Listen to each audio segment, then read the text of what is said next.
Adobe's Project Indigo, a groundbreaking camera app, has been making waves in the world of computational photography. But here's where it gets tricky.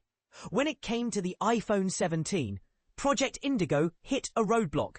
The app, known for its unique image processing, struggled to adapt to the new square format selfie sensor in Apple's latest flagship.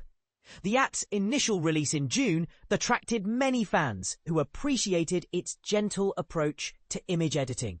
However, iPhone 17 users were left in the dark as the app didn't support the new devices.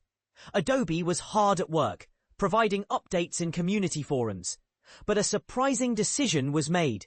They disabled the front-facing camera access to get a version of Project Indigo compatible with the iPhone 17.